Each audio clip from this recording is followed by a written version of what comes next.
ভাইরা আসসালামু আলাইকুম রহমতুল্লাহ। প্রিয় ভাইরা আমার, 1991, 96, 2001 তিনটি নির্বাচনে আমরা জনগণের মতামতের ভিত্তিতে কেয়ারটেকার সরকারের অধীনে নির্বাচন করে সরকার আমরা পেয়েছিলাম। যে কেয়ারটেকার সরকারের ফর্মুলা দিয়েছিলেন বাংলাদেশ জামাত ইসলামের আমির জনাব অধ্যাপক গোলাম আজম। প্রিয় ভাইরা আমার, পরবর্তীতে এসে 2008-এ একটি সামরিক অভ্যুত্থান, 2007-এ সামরিক অভ্যুত্থানের মাধ্যমে মঈনুদ্দিন ফখরুদ্দিনরা ক্ষমতায় এসে তারা নীল নকশা নির্বাচন করে সে আওয়ামী লীগকে, শেখ হাসিনাকে প্রধানমন্ত্রী করার যে ষড়যন্ত্র করে তারা সফল হলো।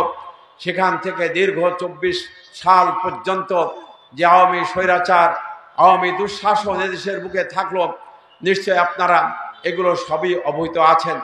প্রিয় ভাইয়ের আমার, এখন পত্রপত্রিকায় আমরা দেখতে পাচ্ছি যে হাজার হাজার লক্ষ লক্ষ কোটি টাকা, লক্ষ লক্ষ কোটি টাকা শেখ পরিবার সহ আওয়ামী নেতৃবৃন্দ তারা এদেশ থেকে তারা পাচার করে এই দেশকে ফোকলা করে দিয়ে গেছে। সমস্ত ব্যাংকগুলো শেষ করে দিয়ে গেছে, নির্বাচন ব্যবস্থা ভেঙে চুরমার করে দিয়ে গেছে, দেশের বিচার ব্যবস্থা, পুলিশি ব্যবস্থা তথা সমস্ত প্রতিষ্ঠান ধ্বংস করে দিয়ে গেছে। প্রিয় ভাইরা আমার, এই অবস্থায় 24-এর 5 আগস্ট আবার আমরা একটি ছাত্র গণ অভ্যুত্থানের মাধ্যমে আমরা এদেশকে আমরা মুক্ত করতে সক্ষম হয়েছি। ডক্টর ইউনূস সাহেব বলেন যে আমরা আবার স্বাধীন হলাম। প্রিয় ভাইরা আমার, আমরা কি বারবার রক্ত দেবে দেশের মানুষ? আর এই 3বার তো স্বাধীন হলো, আরো কি আমাদেরকে আবারও রক্ত দিতে হবে? আরো কি আমাদের স্বাধীনতা অর্জন করতে হবে? প্রিয় ভাইরা আমার, আমি মনে করি যে না, এদেশকে যদি আমরা স্বাধীন সার্বভৌম রাখতে চাই তাহলে এমন একটি নেতৃত্ব প্রতিষ্ঠা করতে হবে, এমন একটি দলকে ক্ষমতায় আসীন করতে হবে যারা গণতন্ত্রের প্রতি যারা প্রতিশ্রুতিবদ্ধ, যারা একদল দুর্নীতি মুক্ত নেতৃত্ব যারা উপহার দিতে পারবে, যারা একদল দুর্নীতি মুক্ত নেতৃত্ব যারা তৈরি করতে সক্ষম হয়েছে, যারা প্রমাণ করতে পেরেছে যে দেশে দুর্নীতি মুক্ত নেতৃত্ব যারা উপহার দিতে পেরেছে। প্রিয় ভাইয়ের আমার, বাংলাদেশ জামাত ইসলামী যার 2 জন মন্ত্রী ছিলেন, 3টি মন্ত্রণালয় পরিচালনা করে তারা প্রমাণ করেছেন দুর্নীতি না করেও মন্ত্রণালয় পরিচালনা করা যায়। দুর্নীতির মহাসাগরের মধ্যে দাঁড়িয়েও বা কাজ করেও মন্ত্রণালয় পরিচালনা করেও দুর্নীতির বিন্দু পরিমাণ ছোঁয়া যাদের দেহে লাগেনি, সেই 2 জন মন্ত্রী জনাব মতিউর রহমান নিজামী এবং আলী হাসান মোহাম্মদ মুজাহিদ ছিলেন জামাত ইসলামীর আমিরে জামাত এবং সেক্রেটারি জেনারেল। প্রিয় ভাইয়ের আমার, জামাত ইসলামীর তৈরি যারা এমপিরা, সারা দেশের কথা আমি বাদ দিলাম, এই সাতক্ষীরা জেলার 5 জন ব্যক্তি যারা মেম্বার অফ পার্লামেন্ট হিসাবে দায়িত্ব পালন করেছেন। অ্যাডভোকেট আনসার সাহেব ছিলেন আমাদের এলাকার, কাজী শামসুর রহমান সাহেব সাতক্ষীরা সদরের 3বারের এমপি, মাওলানা আব্দুল খালেক মন্ডল ছিলেন সেখানকার এমপি, উপজেলার চেয়ারম্যান, ইউনিয়নের চেয়ারম্যান। গাজী নজরুল সাহেব এখনো বেঁচে আছেন, 2বারের এমপি ছিলেন। মাওলানা রিয়াসাত সাহেব ছিলেন 2বারের এমপি। আপনারা একটু বিচার করে দেখেন, এই 5 জন লোক তারা তাদের সন্তানদের জন্য কি সম্পদ রেখে গেছে। যারা বেঁচে আছেন তাদেরকে খেয়াল করে দেখেন, তাদের বাড়ি ঘরের অবস্থা, তাদের সম্পদের অবস্থা, তাদের জীবনযাত্রার অবস্থা কেমন। আর এই সাতক্ষীরার আরো অন্যান্য দলের মেম্বার অফ পার্লামেন্টরা দায়িত্ব পালন করেছেন, তারা 3বার লাগেনি, একবারেই তাদের ঢাকার বুকে বহুতল বিশিষ্ট বাড়িঘর, ব্যবসা বাণিজ্যের উন্নতি, লাখ হাজার হাজার কোটি টাকার মালিক, এরকম বহু লোক হয়ে গেছেন। প্রিয় ভাইয়ের আমার, মন্ত্রী হয়েছেন, তারা মন্ত্রিত্ব পেয়েছেন এই সাতক্ষীরার লোকেরা, অথচ তাদের জীবনযাত্রা কেমন আর তাদের ব্যক্তিগত সম্পদ কেমন, এগুলো নিশ্চয়ই আপনারা লক্ষ্য করতে পারবেন। প্রিয় ভাইয়ের আমার, এই সাতক্ষীরায় 4 জন উপজেলা চেয়ারম্যান ছিলেন একবারে 91 সালের পরে, এর আগেও ছিলেন।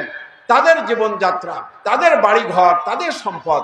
ইউনিয়ন পরিষদের চেয়ারম্যান এই কলারওয়ার 2 নম্বর জালালাবাদ ইউনিয়নের চেয়ারম্যান ভাই মাস্টার শওকত সাহেব 3বারের চেয়ারম্যান, ভাই 3বারের চেয়ারম্যান। আমি তখন জেলা আমির ছিলাম।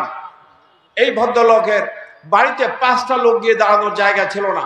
আমি খুব চেষ্টা করেছিলাম যে এই লোকটার জন্য 10 কাঠা জমি কিনে একটা বাড়ি করে দিতে, আমি পারিনি। 12 বছর জেলামিরগিরি করেছি, তারপরও আমি পারিনি। আমাদের তখন খুব আর্থিক সংকট ছিল। প্রিয় ভাইয়ের আমার, 3 বার ওই জালালাবাদের আওয়ামী লীগ, বিএনপি, জামাত সবাই তাকে ভোট দিয়ে তাকে 3 বারের, অথচ লোকটা গরিব মানুষ, শুধু প্রাইমারি, শুধু হাই স্কুলের ইংলিশ টিচার। ভাইরা আমার, আপনারা এখন একটু খোঁজ নেন, জামাত ইসলামী কারে বলে, জামাত ইসলামী কোন ধরনের নেতৃত্ব তৈরি করে, আপনারা একটু চোখে দেখেন। প্রিয় ভাইরা আমার, একটু যাচাই করেন। আমি আপনাদের বলবো, দুর্নীতিমুক্ত বাংলাদেশ গড়তে গেলে দুর্নীতিমুক্ত নেতৃত্ব তৈরি করার কোনো বিকল্প নেই। যারা জীবনে দুর্নীতি করে তারাই সংসদে গিয়ে, তারাই মন্ত্রী হয়ে, এমপি হয়ে দুর্নীতিমুক্ত সাতক্ষীরা উপহার দেবে, এটা সোনার পাথর বাটি মাত্র।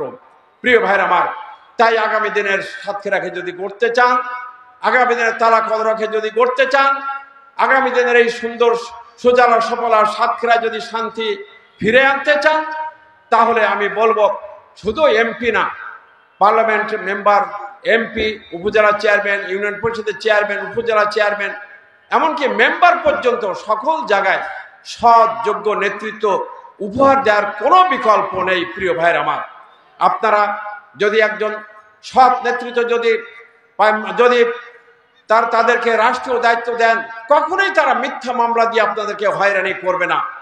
প্রিয় ভাইয়ের আমার, যদি একজন সজ্জন ব্যক্তিকে যদি আপনারা নেতৃত্বে আনেন, কখনোই মানুষের, গরিবের হক তারা নষ্ট করবে না, বরং জনগণের হক জনগণের কাছে তারা পৌঁছে দেবে। প্রিয় ভাইয়ের আমার, আমি কথা বলে থাকি যে সেই সৎ মানুষ শুধু জামাত ইসলামী করছে না, আমি এ দাবি করি না। প্রিয় ভাইয়ের আমার, আমি মনে করি জামাত ইসলামী, বিএনপি, আওয়ামী লীগ যে হোক, মুসলমান হোক, হিন্দু হোক, বৌদ্ধ হোক, যারাই হোক, জাতির নেতৃত্ব দিতে হবে ভালো মানুষের হাতে, জাতির নেতৃত্ব দিতে হবে সৎযোগ্য মানুষের হাতে।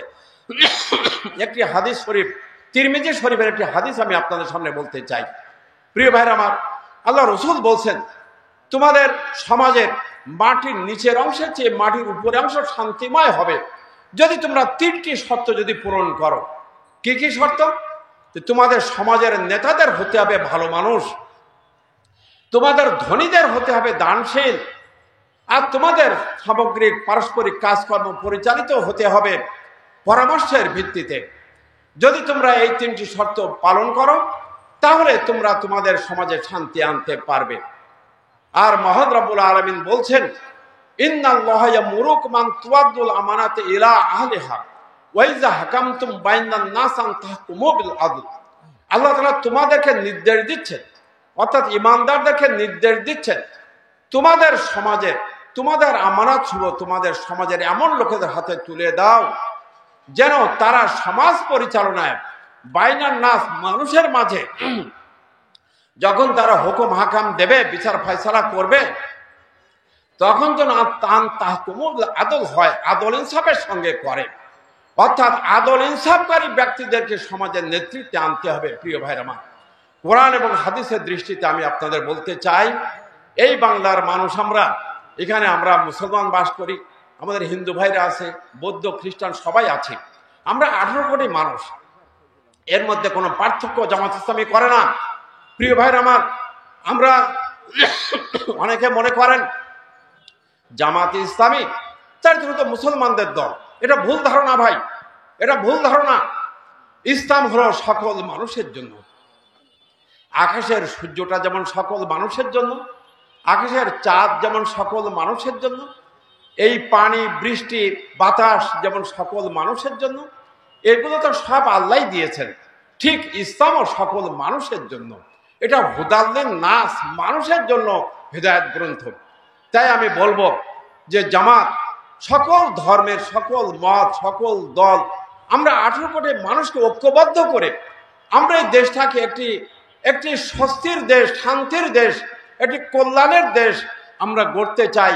তার জন্য আমরা মনে করি আমরা দেশটাকে নিয়ম মাফিক, আমরা 5 বছর অন্তর অন্তর আমরা নির্বাচনের মাধ্যমে জনগণের ক্ষমতা জনগণ যেন পায় এবং জনগণের রায়ের ভিত্তিতে যারা নির্বাচিত হবে তাদের নিয়ে দেশটা প্রতিষ্ঠিত হোক। ভালো মানুষরা পার্লামেন্টে আসুক, ভালো মানুষরা উপজেলায় আসুক, ইউনিয়ন পরিষদে আসুক, এটাই আমাদের কামনা, এটাই আমাদের বাসনা।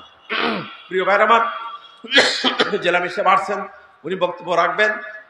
আমি আপনাদের কাছে শুধু এই আহ্বান রাখি যে আগামী দিনের বাংলাদেশ, আগামী যে নির্বাচন হবে, যতগুলো নির্বাচন হোক না কেন, আমরা এই কলরোয়াকে যদি সন্ত্রাস মুক্ত কলরোয়া উপহার দিতে চাই, যদি দুর্নীতি মুক্ত কলরোয়া উপহার দিতে চাই, যদি মিথ্যা মামলায় জনগণের উপরে যে দুঃশাসন, যে দুর্গতি নেমে আসে, তা থেকে যদি আমরা বাঁচাতে চাই, তাহলে আগামী দিনের নির্বাচনে নিশ্চয় ভালো মানুষ খুঁজে আপনাদের চেষ্টা করতে হবে, তাদেরকে ভোট দিতে।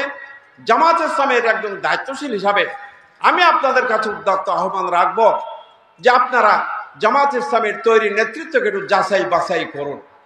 প্রিয় ভাইরা আমার, আজকের এই যুব সমাবেশে আমি সকল যুবক ভাইদেরকে আগামী দিনের বাংলাদেশ গড়ার জন্য, সোনার বাংলাকে গড়ে তোলার জন্য তোমাদেরকে তৈরি হতে হবে, জাতির নেতৃত্ব গ্রহণ করার জন্য, নেতৃত্ব দেওয়ার জন্য যোগ্যতা অর্জন করতে হবে। সততা এবং ইনসাফকে পুঁজি করে যোগ্যতার মাধ্যমে এদেশ যাতে সুষ্ঠু সুন্দরভাবে পরিচালিত হয়, তার জন্য উদাত্ত আহ্বান রেখে এবং সকলে মুসলমান, হিন্দু, বৌদ্ধ, খ্রিস্টান সবাই মিলে আমরা যেন একটি সুন্দর সোনার বাংলা গড়তে চাই। সেই সোনার বাংলা, সেই সোনার সমাজ, সেই শান্তিপূর্ণ কলরোয়া গড়ে তোলার উদাত্ত আহ্বান রেখে আমি আমার বক্তব্য শেষ করছি। ওয়া আখিরু দাওয়ানা আলহামদুলিল্লাহি রাব্বিল আলামিন।